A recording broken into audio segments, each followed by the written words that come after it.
कार्यक्रम के प्रायोजक हैं कृषि एवं किसान कल्याण मंत्रालय, भारत सरकार। हर जोखिम से निकल कर फसल आए, सुरक्षित हो जाए, फसल बीमा से हर किसान अब आत्मनिर्भर हो जाए। संकट के समय प्रधानमंत्री फसल बीमा योजना किसानों के लिए वरदान है। अब सूखा पड़े या बाढ़ आ जाए, कोई डर नहीं। अब ओले पड़े या कीट पतंगे फसल खा जाए, कोई फिक्र नहीं, क्योंकि हमने लिया है प्रधानमंत्री फसल बीमा। बुआई से फसल कटाई तक हर जोखिम का दावा, न्यूनतम प्रीमियम पर अधिकतम भुगतान का वादा। योजना से हर साल जुड़ रहे हैं 5 करोड़ से ज्यादा किसान। अब आपकी है बारी। नजदीकी कृषि कार्यालय, सहकारी समिति, बैंक शाखा, अधिकृत बीमा कंपनी या जन सेवा केंद्र में स्वेच्छा से करा सकते हैं पंजीकरण। फसल बीमा पोर्टल या फसल बीमा ऐप द्वारा भी कराया जा सकता है पंजीकरण। प्रधानमंत्री फसल बीमा योजना, आपकी फसलों का संपूर्ण सुरक्षा कवच। कृषि एवं किसान कल्याण मंत्रालय, भारत सरकार। अंतराल के बाद किसान भाइयों, आइए सुनते हैं एक प्यारा सा लोक भजन मनोरंजन के लिए अपने कार्यक्रम में। गजानंद हयु निजा तेई सभागन एनन गजानंद हयु निजा तेई सभागन हरे गजानंद हयु निजा तेई सभागन एनन गजानंद हयु निजा तेई सभागन हरे गजानंद हयु निजा तेई सभागन एनन गजानंद हयु निजा तेई सभागन धीरे धीरे हरे गजानंद हयु निजा तेई सभागन एनन गजानंद हयु निजा तेई सभागन हरे गजानंद हयु निजा तेई सभागन एनन गजानंद हयु निजा तेई सभागन धीरे धीरे धीरे बंदी बंदी बंदी हरे गजानंद हयु निजा तेई सभागन एनन गजानंद हयु निजा तेई सभागन हरे गजानंद हयु निजा तेई सभागन एनन गजानंद हयु निजा तेई सभागन धीरे हरि जेनिया माई जेनिया मा दादा जेनिया माई जेनिया मा दादा हरि जेनिया माई जेनिया मा दादा जेनिया माई जेनिया मा दादा ए भैया हरि चोय जुमु अमा हेवन गजानंद हयु निजा तेई सभागन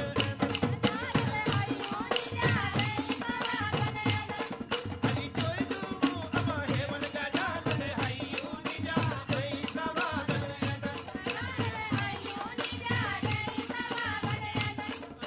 धीरे धीरे हरि गजानंद हयु निजा तेई सभागन एनन गजानंद हयु निजा तेई सभागन हरे गजानंद हयु निजा तेई सभागन एनन गजानंद हयु निजा तेई सभागन धीरे धीरे हरि गोराइया माई दादा शिव शंकर गोराइया माई दादा शिव शंकर ए गोराइया माई दादा शिव शंकर गोराइया माई दादा शिव शंकर ए सचमाचा राम दई दादा शिव शंकर सचमाचा राम दई दादा शिव शंकर और ये जुमु चाहिए हाँ बगांडई अरे आमाजम दुतानी अरे गणपति है वन जुमु इया गजानंद हयु निजा तेई सभागन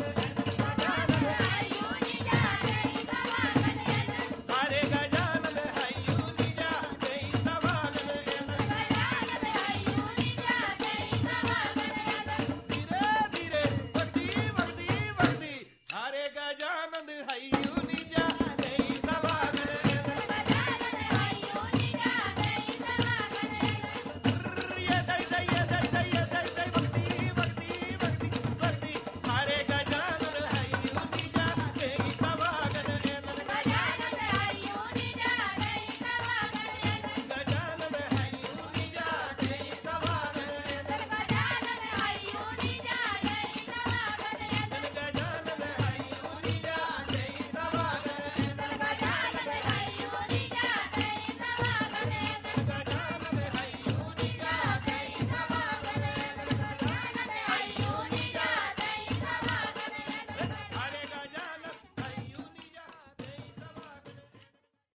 जैसा कि बरसात का मौसम प्रारंभ हो गया है और इन दिनों में हमारा पशु चिकित्सा विभाग और हमारा पशुपालन जो है काफ़ी महत्वपूर्ण हो जाता है। इनकी क्या देखभाल हमको करनी चाहिए और मुख्य कौन कौन से बिंदु ऐसे हैं जिस पर हम बात कर सकते हैं। इसी विषय पर बात करने के लिए हमारे साथ आज उपस्थित है पशु चिकित्सा विभाग आमला से खंड पशु चिकित्सा अधिकारी डॉक्टर शकुंतला बिरला। आइए इनसे जानते हैं हम अपने पशुओं की क्या देखभाल कर पशुधन को कैसे सुरक्षित रखें, इस विषय पर। मैडम, आपका स्वागत है अपने इस कार्यक्रम किसान वाणी में। नमस्कार। नमस्कार किसान भाइयों, मेरा आप सभी से यही अनुरोध रहेगा कि ये बरसात का जो सीज़न होता है इसमें हमारे पशुओं जो भी हमारे पास गोवंश भैंसवंश हैं उनका रख रखाव बहुत ज़्यादा ज़रूरी रहता है। उनके स्वास्थ्य संबंधित, उनके पोषण संबंधित ये सब प्रबंधन के जितने भी कार्य है इनका विशेष तौर पर हमें ध्यान देना चाहिए, क्योंकि यह समय इनके स्वास्थ्य के लिए और इनके उत्पादकता के लिए बहुत अनुकूल रहता है। क्योंकि हम इस समय इनका स्वास्थ्य के संबंधित और पोषण के संबंधित अगर इनका ध्यान नहीं रखेंगे तो हो सकता है कि हमें किसी तरीके की हानि को वहन करना पड़ सकता है। इसलिए मेरा आप सभी से यही अनुरोध रहेगा कि आप नियमित पशुओं में टीकाकरण करवाएं। जैसे कि बरसात के सीजन में, बरसात के पूर्व बहुत सारे बीमारियां हो सकती है, बरसात के बाद में हो सकती है। हमें बरसात से पूर्व ही टीकाकरण करवाना चाहिए। पशुओं में टीकाकरण इसलिए जरूरी है, बरसात से पूर्व करवाएंगे तो उससे ये रहेगा कि बरसात के बाद होने वाली जो बीमारियां हैं, जैसे गलघोटू बीमारी होती है जो पशुओं में पूरी तरीके से बुखार और जिससे उसकी उत्पादकता बहुत ज़्यादा कम हो जाती है। तो अगर मैडम, जैसा कि पशुओं में टीकाकरण कर पशुओं को काफ़ी स्वस्थ रखना, लेकिन दूध बढ़ाना हम पशुपालकों का मुख्य उद्देश्य भी यही है और शासन की मंशा भी है कि दूध कैसे बढ़ाएं। इस विषय पर क्या अभी आपके पास कुछ ऐसी योजना चल रही है? जी देशमुख जी, इससे संबंधित हमारे पशुपालन विभाग में बहुत सारी योजनाएं चल रही है और योजना का मेन उद्देश्य ये है कि जो पशुपालक है हमारे, उनकी आमदनी का स्रोत बढ़े। और आमदनी तभी बढ़ सकती है जब उनके पास जो उत्पादकता बढ़ेगी। उत्पादकता के लिए हमारे पशु का स्वस्थ रहना बहुत जरूरी है और उनका पोषण का ध्यान रखना बहुत जरूरी है।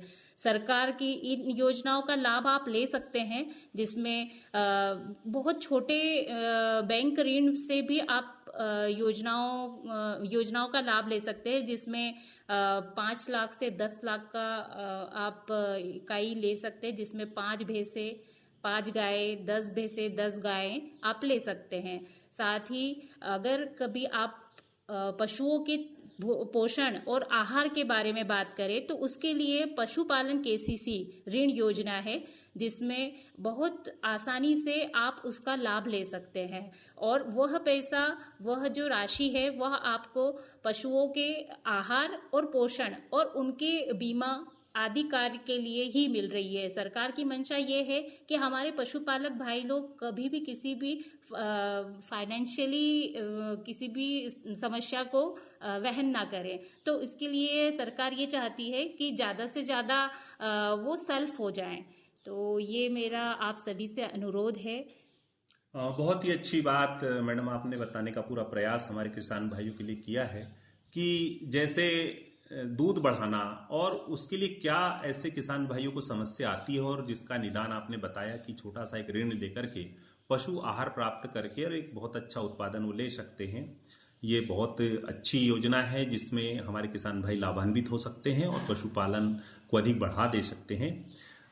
वर्तमान समय में क्या है, बारिश के दिनों में मुख्य रूप से पशुओं को बहुत सारी ऐसी समस्या आ जाती, जैसे खुले में हमारे पशु चरने चले जाते हैं और कई बार ऐसी विडंबनाएं बन जाती है। तो ऐसी कौन कौन सी समस्या आती है बरसात के दिनों में खुले में चरने पर?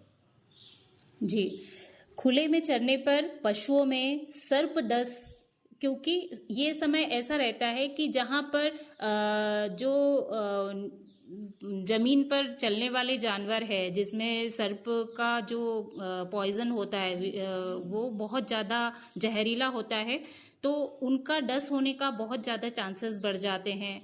तो हमें उसके लिए अपने पास ये है कि अपने जानवरों को आप अंधेरे में ना रखें। अंधेरे में रखेंगे, खुला छोड़ेंगे, और खुले में छोड़ने के बाद में वहाँ पर जो अभी हरा चारा आ रहा है इसमें किसी भी तरीके का पेस्टिसाइड का छिड़काव हो सकता है, या फिर हरे चारे में परजीवी जो रहते हैं उनका ज़्यादा होते हैं, और उनको अगर कोई वो चारा खा लेता है, पशु खा लेता है, तो उसके इंडाइजेशन में समस्या आ जाती है, और इंडाइजेशन में समस्या आई तो कहीं ना कहीं पॉइजनिंग के केसेस भी हो सकते हैं, और उनका डाइजेशन पूरी तरीके से खराब हो सकता है। दस्त की शिकायत बहुत ज़्यादा हो जाती है और पॉइजनिंग का केस हो जाता है। तो वो किसी भी तरीके की पॉइजनिंग हो सकती है, या तो परजीवी के थ्रू, या किसी भी पशुपालक भाई लोग भी आज अपनी फसल को बचाने के लिए पेस्टिसाइड का छिड़काव करते हैं। हो सकता है वही वाला चारा किसी पशु ने खा लिया तो उनको उस तरीके की पॉइजनिंग हो सकती है। तो अगर इस तरीके की कोई सिचुएशन आती है तो आप नज़दीकी पशु चिकित्सालय से तुरंत संपर्क करें, और हमारा टोल फ्री नंबर है 1962, आप उस पर जरूर कॉल कर सकते हैं, अपनी शिकायत दर्ज करें और घर पर ही आप उस चिकित्सा सुविधा का लाभ ले सकते हैं। मैडम, जैसे कि क्या है, बारिश के दिनों में हमारे जो बकरी पालन है ये, या हमारे जो बिजली गिरने की जो संभावना बनती है, इससे बहुत अधिक नुकसान देखने को हमको आता है राय दिनों। बारिश के दिनों में ये समस्या ज्यादा आती है, तो इसके बचाव के विषय में आप क्या बताना चाहोगे? जी सर, मात्र बकरियों के लिए नहीं, ये हर पशु की हानि हो जाती है। बिजली, आकाशीय बिजली से आए दिनों, मतलब जैसे ही बारिश चालू हुई कि वो एक इंसिडेंस बनी जाता है जिसके तहत पशु की हानि हो जाती है। तो दोनों तरीके से हानि का वहन पशुपालक को करना पड़ता है। एक तो पशु गया, उसकी हानि, दूसरा उसका मानसिक तनाव भी हो जाता है, क्योंकि आज उसकी बाल्टी भर रही थी, मतलब उसका आमदनी का स्रोत था, लेकिन आज पशु हानि से उसको कहीं ना कहीं फाइनेंशियली कहीं ना कहीं सफर करना पड़ेगा। तो हमारे पास ये जो बिजली, आकाशीय बिजली होती है, तब आप उसके लिए करिए कि कहीं भी आप बिजली पेड़ के नीचे या किसी भी ऐसा भवन जो जर्जर है उसके पास में अपने पशुओं को ना बांधें। खुले में छोड़ रहे हैं तो थोड़ा सा ध्यान रखें, जैसे ही ज़्यादा बिजली पानी का समय आता है या ऐसा कुछ बनता है तो आप उनको एक अपने जो शेड है जहाँ पर बना है, या आपकी रखरखाव की जहाँ रेगुलर रखरखाव करते हैं, वहाँ पर उनको एक सुरक्षित स्थान पर पहुँचा दें, जिससे कि वो इस हानि का वहन ना कर पाएंगे और ऐसी कोई दुर्घटना नहीं होगी। अधिक पानी हो जाने से बाढ़ की संभावना हो जाती है, तो बाढ़ की संभावना में हम पशुओं को ऐसे स्रोत के पास ना जाने दें जहां पर जल भराव ज्यादा हो जाए। पानी का स्तर बढ़ जाने की वजह से उनके मतलब वो पानी को सहन नहीं कर पाते और उसकी वजह से कहीं ना कहीं वो डूब जाते हैं और इस तरीके की घटनाएं बहुत ज़्यादा होती है। तो उसके लिए पशुपालक भाई लोगों से मेरा यही अनुरोध रहेगा कि आप अपने पशु है उनको ऐसी कोई भी आपदा आती है जिसमें आकाशीय बिजली भी हो सकती है या फिर पानी भरने से या डूब जाने की वजह से ऐसा कुछ भी होता है तो आप नज़दीकी पशु चिकित्सालय से संपर्क कर सकते हैं। ऐसी जन हानि होती है तो आपको राजस्व विभाग से इसके लिए सहयोग राशि भी जारी होती है। बहुत अच्छी बात आपने बताई मैडम। और बारिश के दिनों में जैसे आपने बताया कि कई बार हमारे मवेशी जो हैं खुले में चरने जाते हैं और पशुपालक बाढ़ को देखते नहीं है और अचानक बाढ़ क्रॉस करने के लिए, नदी क्रॉस करने के लिए पशुओं को एक स्थान से दूसरे स्थान पर ले जाने के लिए या घर पे लाने के लिए उनको चला देते हैं और उससे कई बार बह जाते हैं। बह जाने से नुकसान हो जाता है तो वे तत्काल आपके विभाग से या राजस्व विभाग से भी संपर्क कर सकते हैं। देखिए, आवारा पशु जो होते हैं, जैसे हम आए दिनों अभी देख रहे हैं कि हमारे आसपास जो कुत्ते हैं उनका प्रकोप भी, जो छोटे हमारे नवजात बछड़े हैं जो दूध पीने वाले हैं या थोड़े छोटे जानवर हैं, उनके ऊपर कई बार आक्रमण हो जाता है और ये हमारे पशुपालक समझ नहीं पाते कि किसने हमारे पशु को क्षति पहुंचाई है। तो इसके विषय में थोड़ा सा बताइए। जी सर, आवारा पशुओं का इस बरसात के सीजन में ऐसे तो थ्रू आउट ईयर ही इनका प्रकोप रहता है। बहुत ज़्यादा नुकसानी देखने को मिलती है, वो भी बरसात के सीजन में मिलती है, क्योंकि ऐसे तो आवारा जो स्वान रहते हैं ये ऐसे भी घूमते रहते हैं, लेकिन अगर बारिश का सीजन होता है तो ये कहीं ना कहीं एक सुरक्षित आवास की खोज में रहते हैं और इन्हें दूसरा खाने के लिए कुछ नहीं मिल पाता है, इसलिए ये अपना मूवमेंट गांव की तरफ जहां निवास रहता है, जहां पर बस्तियां रहती वहां आ जाते हैं। तो वहां पर जो ऐसे पशु जो जिनकी क्षमता नहीं होती है इनसे लड़ने की, उन पर ज्यादा ये हावी हो जाते हैं। उसमें छोटे बछड़े होते हैं, स्पेशली जो नवजात रहते हैं, उनको ये इजीली पकड़ सकते हैं, पकड़ लेते हैं, अपने हमला कर देते हैं और ये एक साथ बहुत सारे ग्रुप में रहते हैं, झुंड में रहते हैं, जिससे कि वो जो पशु है, छोटा पशु, वो इनका सामना नहीं कर पाता। तो इस केस में हम अगर किसी तरीके की भी हानि होती है, आप अपने पशुओं को एक सुरक्षित स्थान पर रखें, स्पेशली छोटे बछड़ों को अगर उनको आप सुरक्षित स्थान पर रखेंगे तो इस तरीके की घटनाएं नहीं होगी। और दूसरी चीज ये है कि जहां भी इनको रखे, पशुओं को रखे, वहां पर लाइट की सुविधा जरूर हो। लाइट को देख करके कुत्तों का, आवारा पशुओं का आना जाना कम हो जाता है। उन्हें ऐसा लगता है कि यहाँ पर पशु मालिक है और हम इस घटना को अंजाम नहीं दे सकते हैं। तो मेरा आप सभी से यही अनुरोध है। तो इस प्रकार सुरक्षा के पुख्ता इंतजाम बारिश के दिनों में हमको करना चाहिए। इसमें मुख्य बात जैसे कि एक विशेष रूप से आती कि हमारे जो पशु है वो उनका गोबर जो होता है हमारे किसान भाइयों के लिए एक बहुत ही महत्वपूर्ण हो जाता है। अब उस गोबर का हमारे बहुत सारे जो कृषक भाई अलग अलग तरीके से निपटान करते हैं और खेत में उपजाऊ शक्ति बढ़ाने का पूरा प्रयास करते। क्या इसका सही तरीका हो सकता है? जी, पशुओं में अगर हम पशु पाल रहे हैं तो उसकी आमदनी का स्रोत हम दूध ही मानते हैं, दूध उत्पादन ही मानते हैं। हम उसको ना मान करके हम कोशिश करें कि उसके जो अपशिष्ट है, गोबर है, गोमूत्र है, उसका हम कुछ और नया नवाचार कर सकते हैं, जैसे कि जैविक खाद बना सकते हैं और उनके साथ में हम वर्मी कंपोस्ट यूनिट भी स्टैब्लिश कर सकते हैं। और साथ में बहुत सारे अलग अलग वैरायटी के डिकम्पोजर आते हैं। गोबर खाद को वो 8 या 15 दिन के अंदर बिल्कुल खाद के जैसा बना देते हैं, जिसको कि हम इजीली खेत में स्प्रेड कर सकते हैं, फैला सकते हैं और उसकी उत्पादकता नॉर्मल जो गोबर आप लोग 1 साल गूड़ा बना करके रखते हैं और उसके बाद में आप उसको खेत में बिछा देते हैं, तो उससे ज्यादा डिकम्पोजेड जो गोबर है अगर उसका आप उपयोग करते हैं तो वो ज्यादा उत्पादकता का रहता है। साथ ही वो एक आपकी नई पहल होगी जैविक खेती की तरफ। तो आपको जो ऑर्गेनिक खाद आप आज मार्केट में चल ही रहा है, बहुत ज्यादा आप देख ही रहे हैं कि स्वर्णिम मुद्दा है कि मुझे खाद नहीं मिल पा रहा है, तो हमको उसकी आवश्यकता बहुत कम मात्रा में पड़ेगी। मैं ये नहीं कहूंगी कि मतलब पूरी बंद हो जाएगी, लेकिन बहुत कम मात्रा में होगी। और एक हमारे किसान भाइयों के लिए एक अच्छी पहल भी हो जाएगी। और जहां तक हम जैविक खेती का एक सपना पूरा करना चाहते हैं तो उसके लिए एक अपनी पहल हो सकती है। बरसात के दिनों में जहां हमारे मवेशी बंधते हैं वहां पर क्या सुरक्षा के इंतजाम हमको करना चाहिए? अमूमन हमें देखने में आता है कि एक मवेशी लगातार एक ही स्थान पर बंधते दिखता है और वो गोल गोल आसपास वो घूमते रहता है, वहां कीचड़ हो जाता है और उसी में हमारे दुधारू पशु भी बंध जाते हैं। तो कहीं ना कहीं इस प्रकार की बीमारियों का प्रकोप उन पशुओं पर पड़ता है। क्या सुरक्षा हमको मवेशियों की आवास के रूप में करना चाहिए? बारिश के दिनों में या फिर गर्मी के दिनों में ऐसे तो हमें हमारे पशु का अगर हम उत्पादकता वाला रख रहे हैं या बिना उत्पादकता वाला, हमें उसकी मैनेजमेंटल जो प्रैक्टिसेस होनी चाहिए वो बहुत जरूरी है और रखना भी चाहिए, जिसमें कि हम लोग उनको एक कीचड़ वाली जगह पे ना रखें, क्योंकि जहां 24 घंटे पशु बंधा रहेगा तो वहां जरूर पानी भरेगा, उनका अपशिष्ट गोबर मूत्र है वहां पर वो जमीन सूख नहीं पाएगी। तो हमें वहां पर चूने का छिड़काव करना चाहिए।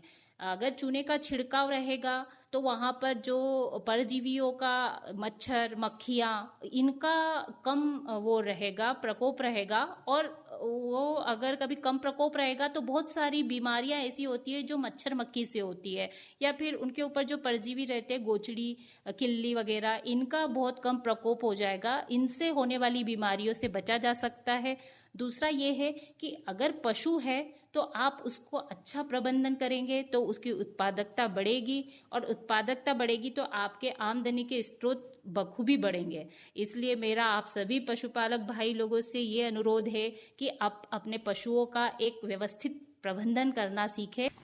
तो किसान भाइयों, इस प्रकार आज हमारे बीच में पशु चिकित्सा विभाग आमला से खंड पशु चिकित्सा अधिकारी डॉक्टर शकुंतला बिरला मैडम थी, जिन्होंने पशुपालन व्यवसाय को कैसे हम आगे बढ़ाएं, क्या सुरक्षा रखें बरसात के दिनों में, इस विषय पर काफी विस्तार पूर्वक जानकारी आपको दी गई है।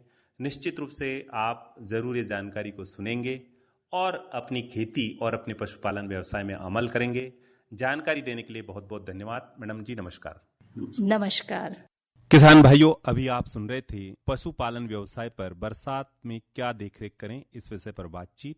और अब मनोरंजन के लिए सुनते हैं एक प्यारा सा लोक भजन। देर नारे नारे ना हो सांगो नयो साल वाता, देर नारे नारे ना हो सांगो नयो साल वाता, देर नारे नारे ना हो सांगो नयो साल वाता, देर नारे नारे ना हो सांगो नयो साल वाता, देर नारे नारे ना हो सांगो नयो साल वाता, देर नारे नारे ना हो सांगो नयो साल वाता, देर नारे नारे ना हो सांगो नयो साल वाता, देर नारे नारे ना हो सांगो नयो साल वाता, 12 महिना ते वाता हो सांगो नयो साल वाता, इंगा इमा बाळी सोंगा तुनी सांगो नयो साल वाता,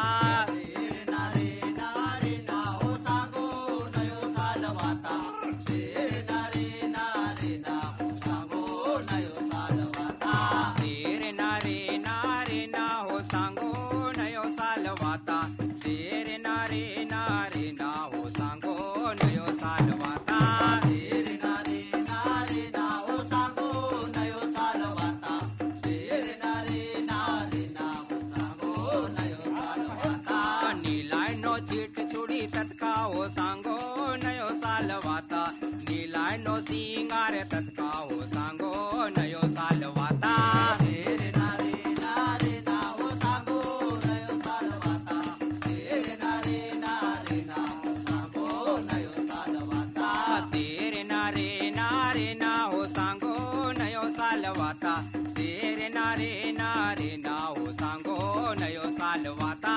देर नारे नारे ना हो सांगो नयो साल वाता, देर नारे नारे ना हो सांगो नयो साल वाता, देर नारे नारे ना हो सांगो नयो साल वाता, देर नारे नारे ना हो सांगो नयो साल वाता, देर नारे नारे ना हो सांगो नयो साल वाता, देर नारे नारे ना हो सांगो नयो साल वाता, आपण इंगा मळमिंकी कट हो सांगो नयो साल वाता, रोन रचा बसी की कट हो सांगो नयो साल वाता, देर नारे नारे ना हो सांगो नयो साल वाता, देर नारे नारे ना हो सांगो नयो साल वाता, देर नारे नारे ना हो सांगो नयो साल वाता, देर नारे नारे ना हो सांगो नयो साल वाता, देर नारे नारे ना हो सांगो नयो साल वाता, देर नारे नारे ना हो सांगो नयो साल वाता, देर नारे नारे ना हो सांगो नयो साल वाता, देर नारे नारे ना हो सांगो नयो साल वाता, देर नारे नारे ना हो सांगो नयो साल वाता, देर नारे नारे ना हो सांगो नयो साल वाता, नयो साल ते नयो काम की कट सांगो नयो साल वाता, जीवन अपनो सफल की कट हो सांगो नयो साल वाता, देर नारे नारे ना हो सांगो नयो साल वाता, देर नारे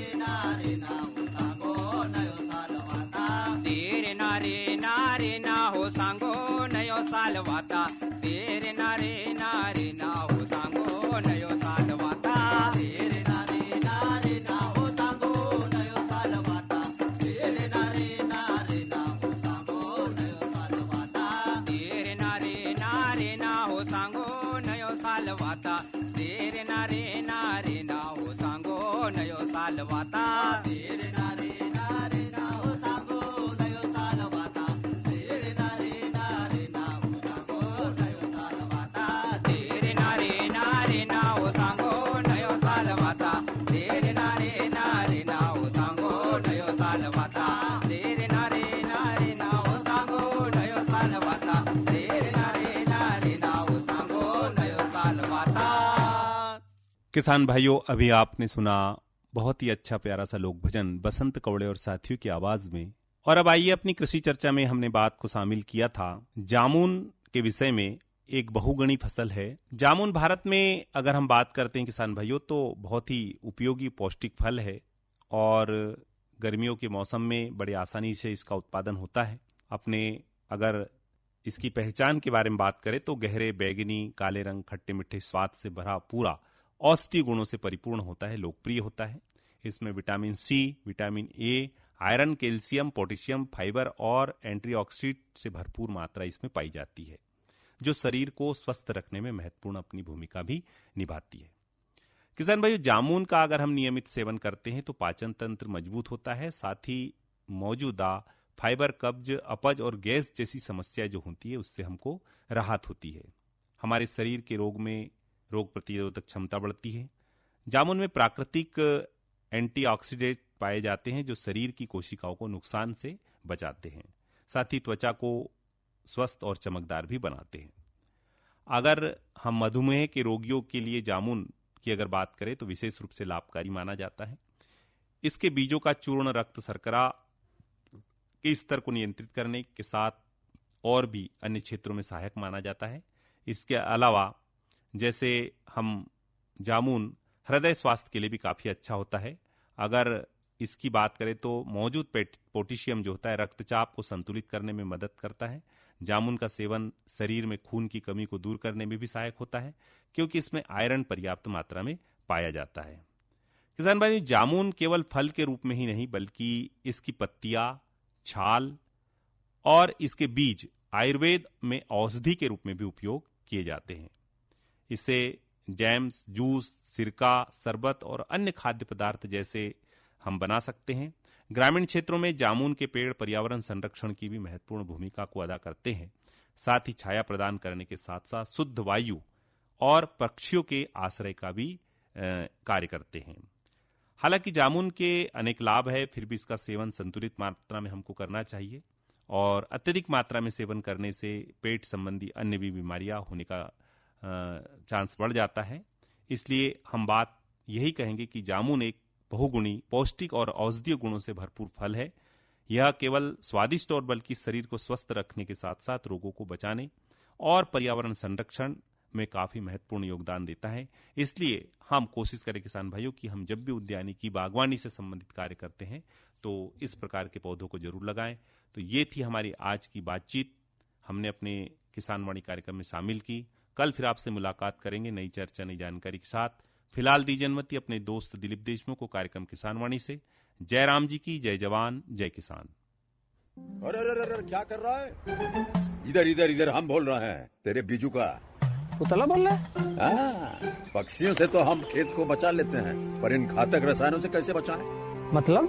देख बेटा, तू जो ये अंधाधुंध रसायन मिलाता है ना, मिट्टी की सेहत बिगड़ने लगी है और जब माटी ही कमजोर पड़ जाएगी तो उपज कैसे सेहतमंद होगी? अरे पहले ऐसा नहीं था, पूछना अपने बड़े बुजुर्गों से कैसे फसल लहलहाती थी, शुद्धता झलकती थी। हाँ, माटी भी तंदुरुस्त और लोग भी। अब पहली वाली बात कहाँ?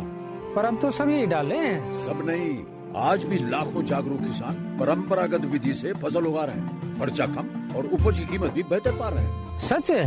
रे बेटे, एक्सपीरियंस से बता रहे हैं, धूप में बाल सफेद नहीं किए हैं। हाँ।